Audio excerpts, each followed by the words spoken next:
திரைப்பட நடிகரும் தயாரிப்பாளருமான ஆர்.கே. சுரேஷ் பிறந்தநாள் விழாவை முன்னிட்டு குலவணிகர்புரத்தில் உள்ள சிட்டன் காது கேளாதோர் மையத்தில் முதியோர்களுக்கு மதிய உணவு வழங்கும் நிகழ்ச்சி நடைபெற்றது.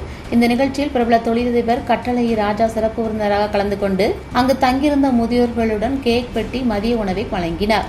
நிகழ்ச்சியின் சிறப்பம்சமாக நடிகர் ஆர்.கே. சுரேஷ் வீடியோ கால் மூலம் நிகழ்ச்சியில் இணைந்து முதியோர்களிடம் உரையாற்றினார். அதில் பிறந்த நாளை கொண்டாடுவதற்கு பதிலாக உதவி தேவைப்படும் மக்களுடன் மகிழ்ச்சியை பகிர்ந்து கொள்வதே உண்மையான சந்தோஷம் என்று தெரிவித்தார். மேலும் முதியோர்களின் நலன் குறித்து கேட்டறிந்த அனைவரிடமும் ஆசீர்வாதம் பெற்றார். இந்த நிகழ்ச்சியில் காடாங்குளம் குமார், வல்லநாடு தம்பான், வல்லநாடு மணி, மாலையப்பன், முப்புடாதி, கட்டளை பேச்சுமுத்து, பெருங்குளம் கொம்பையா பாண்டியன், கரையிருப்பு முருகன், பொட்டல் சரவணன், காடன்குளம் ஐயப்பன், பார்வதி உள்ளிட்ட பலரும் கலந்து கொண்டு நிகழ்ச்சி சிறப்பித்தனர்.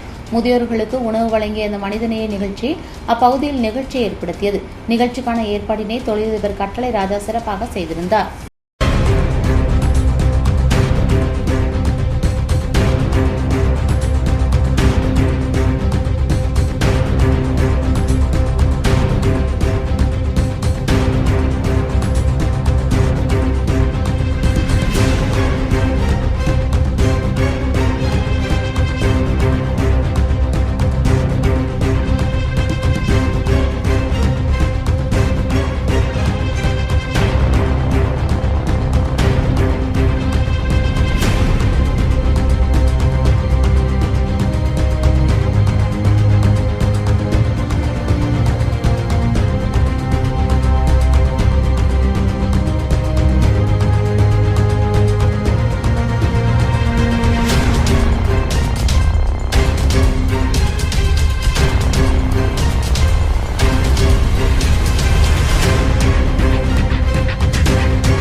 இன்று பிறந்தநாள் காணும் திரைப்பட நடிகர், தயாரிப்பாளர், தொழிலதிபர், எங்களின் முக்குளத்தின் மன்னன் ஆர்.கே. சுரேஷ் அத்தான் அவர்களுக்கு இன்று பிறந்தநாள். அவர் பிறந்தநாளை முன்னிட்டு திருநெல்வேலியில் உள்ள நெல்லையப்பர் காந்திமதி அம்மன் கோயில் சிறப்பு அபிஷேகம் நடத்தப்பட்டது.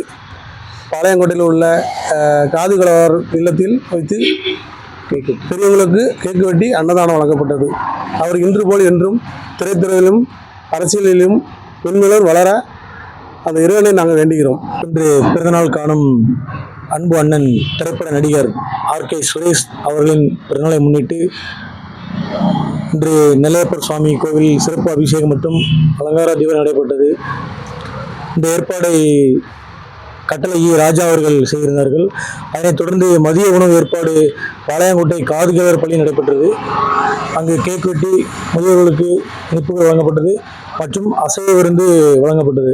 இந்த ஏற்பாடினை கட்டளை ராஜா அவர்கள் ஏற்பாடு செய்தார்கள் மற்றும் எங்களுடன் ரசிகர்கள் மற்றும் இளைஞர்கள் இருந்தார்கள்.